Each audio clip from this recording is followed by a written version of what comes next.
யாராவது நம்புவார்களா? இவ்வளவு எழுச்சியோடு இந்த கூட்டத்தை நடத்தி கொண்டிருப்பது தேர்தலில் தோல்வியடைந்த ஒரு கட்சி என்று சொன்னால் யாராவது நம்புவார்களா? திமுகவின் தனித்தன்மை என்ன என்று கேட்டால் இதுதான் என்று உரத்து சொல்லுங்கள். மே 4 நம்மை வீழ்த்திவிடும் என்று பலர் நினைத்தார்கள். ஜூன் 3 மறுபடியும் நம்மை உயர்த்தி எழுத்து நிறுத்தும். நான் மேடையிலும் எதிரிலும் அமர்ந்திருக்கிறவர்கள் எல்லோரையும் ஒவ்வொருவராக பெயர் சொல்லி அழைக்கப் போவதில்லை. நம் எல்லோருக்கும் ஒரே பெயர் தான். முன் எப்போதை காட்டிலும் இருவண்ண கொடியை இறுக பற்றி இருக்கும் கலைஞரின் உடன்பிறப்புகள் அனைவருக்கும் என் அன்பு வணக்கம். நான் ஒரு மானமுள்ள சுயமரியாதைக்காரன் என்று தன்னை அறிமுகப்படுத்திக் கொண்ட தலைவர் கலைஞர் அவர்களை மறுபடியும் மேடை போட்டு அதை மெய்ப்பிக்க வேண்டிய தேவை நமக்கு இல்லை. ஆனால் அவருடைய சுயமரியாதை உணர்வுக்குள் ஒரு நுட்பம் இருக்கிறது. அதனை மட்டும் நான் 15 நிமிடங்களில் சொல்லி முடித்து திருச்சி சிவா அவர்களுக்கு நான் வழிவிடுவேன். ஒரு சின்ன நிகழ்விலிருந்து தொடங்குகிறேன். 12 அல்லது 13 ஆண்டுகளுக்கு முன்னால் இதே ஜூன் 3ஆம் தேதி புதுக்கோட்டையில் உரையாற்றுவதற்காக நான் சென்றிருந்தேன். மாலையில் பொதுக்கூட்டம். காலை நேரத்தில் மச்சுவாடி என்கிற இடத்துக்கு போய் வரலாம் என்று என்னை அழைத்து சென்றார்கள். அப்போது மாவட்ட செயலாளராக இருந்த நண்பர் பெரியண்ணன் அரசு, கவிச்சூடர் கவிதை பித்தன், சந்திரசேகரன் எல்லோருமாக சேர்ந்து மச்சுவாடிக்கு என்னை அழைத்து சென்றார்கள். எதற்கென்று எனக்கு அப்போது தெரியாது. மச்சுவாடியிலேதான் தொழுநோய் இரவலர்களின் மறுவாழ்வு திட்டம் இருக்கிறது. அவர்களுக்கான சில உதவி திட்டங்களை செய்வதற்காக அழைத்து சென்றார்கள். அங்கே போகிற போது 416 பேர் அன்றைக்கு அந்த மச்சுவாடியிலே இருந்ததாக சொல்லப்பட்டது. அதில் ஒரு பெரியவர் தான் இன்றைக்கு நான் பேச போகிற இந்த தலைப்பை எனக்கு தந்தார். அவர் சொன்னார், தெருக்களில் நாங்கள் தொழுநோயாளிகளாக மட்டும் இல்லை, எல்லா இடங்களிலும் அவமதிக்கப்பட்டோம், தெருக்களில் பிச்சை எடுத்துக் கொண்டிருந்தோம். ஐயா, கலைஞரை பார்த்தால் சொல்லுங்கள், நாங்கள் சுயமரியாதையோடு வாழ்கிறோம் என்று சொல்லுங்கள் என்று சொன்னார்.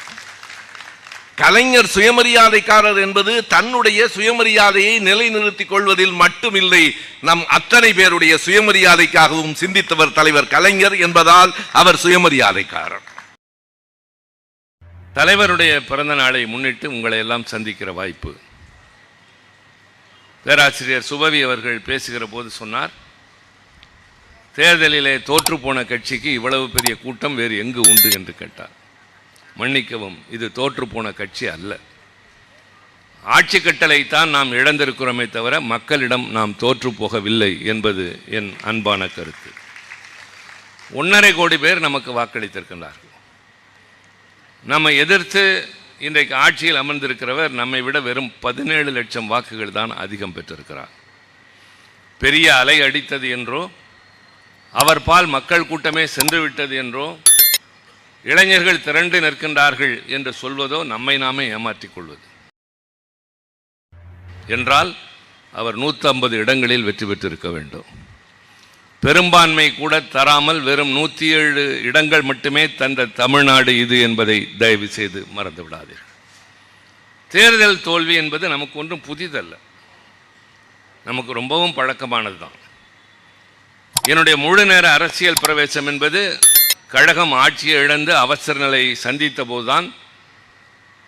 எப்படி நம்முடைய இந்து ராம் அவர்கள் பல்கலைக்கழகத்தில் படிக்கிற காலத்திலிருந்து இடதுசாரி கொள்கைகளில் பற்று கொண்டிருந்தாரோ, அதை போல எனக்கு இள வயதிலிருந்து கழகத்தின் கொள்கைகள் மீது பற்று கொண்டவன். ஆனால் முழு நேரமாக என்னுடைய IAS கனவை எல்லாம் தூக்கி தூர எறிந்துவிட்டு இந்த இயக்கத்தையும் இந்த தலைவருக்கு பின்னால் தான் நடக்க வேண்டும் என்று முடிவெடுத்த காலம் கழகம் சோதனையை சந்தித்துக் கொண்டிருந்த அவசர நிலை காலம். அந்த காலகட்டத்தில் கழகம் ஆட்சி இழந்திருந்தது. இன்றைய கழகத்தின் தலைவர் தளபதி அண்ணன் MK ஸ்டாலின் அவர்களும் என்னை போன்றவர்களும் ஓராண்டு காலம் சிறையில் இருந்தோம். கழகத்தோடர்கள் அலைக்கழிக்கப்பட்டார்கள். கலைஞர் தனித்து விடப்பட்டார். நெருப்பாற்றிலே நீந்துகின்ற மெழுகுவர்த்தி மனிதன் என்று அவர் எழுதிய கடிதங்கள். பல பேர் விலகிச் சென்ற போது கோழைகள் விலகட்டும், வீரர்கள் தொடரட்டும் என்று உணர்ச்சியூட்டிய தலைவர். இரங்கல் கூட்டங்களிலும் பிறந்தநாள் விழா கூட்டங்களிலும் திருமண மேடைகளிலும் அரசியல் வளர்த்த செம்மல் அவர். அந்த காலகட்டத்திற்கு பின்னால் நடைபெற்ற தேர்தலில் ஜனநாயகத்திற்காக ஒரு ஆட்சியையே பறிகொடுத்த இயக்கம் தேர்தலில் தோற்று போனது. கலங்கவில்லை. சரியாக 2 மாதங்களில் இந்திரா காந்திக்கு கருப்பு கொடி காட்டிய கட்சி திராவிட முன்னேற்ற கழகம். மறந்து